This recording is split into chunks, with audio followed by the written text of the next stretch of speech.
मुंबई विमानतळ देशातील सर्वात महत्त्वाचं आणि सर्वात वर्दळीचं विमानतळ. याच विमानतळाच्या बाबतीमध्ये एक चिंताजनक प्रकार समोर आलाय, ज्यानं मुंबई पोलिसांचीही धावपळ सुरू झाली आहे आणि तपासाची चक्र वेगाने फिरली आहेत.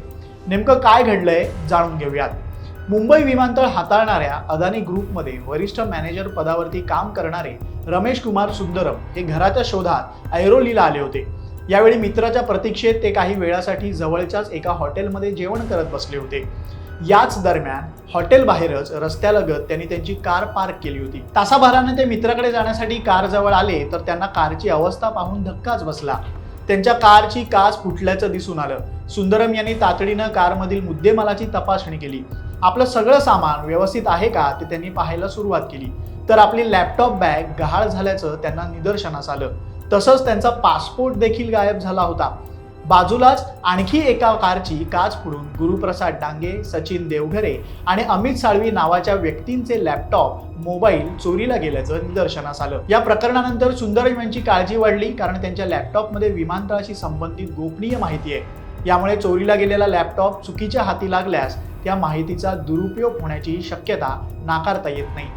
सुंदरम यांच्यासह डांगरे आणि त्यांच्या सहकाऱ्यांनी तातडीनं रबाळे पोलीस ठाण्यात धाव घेतली.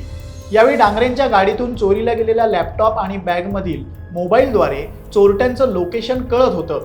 याची माहिती डोंगरे यांनी पोलीस ठाण्यामध्ये दिली, पण पोलीस ठाण्यात कर्तव्यावरती असलेल्या पोलिसांना सांगितलं गेल्यानंतरही पोलिसांनी 2 तासांनी प्रतिसाद दिला, असं डांगरे यांचं म्हणणं आहे. तोपर्यंत चोरट्यांनी तो मोबाईल बंद केल्यानं त्यांच्या पुढील ठिकाणाची माहिती कळू शकलेली नसल्याची खंत डांगरे यांनी व्यक्त केली आहे. पोलिसांनी या प्रकरणामध्ये अज्ञातांविरोधामध्ये गुन्हा दाखल केला असून तपास सुरू केलाय. परिसरातील सर्व CCTV फुटेज तपासले जात आहेत, पण अद्याप कुणालाही अटक झालेली नाही. चोरीला गेलेल्या लॅपटॉपमधील गोपनीय माहितीचा गैरवापर तर होणार नाही ना, अशी भीती या निमित्तानं व्यक्त केली जाते.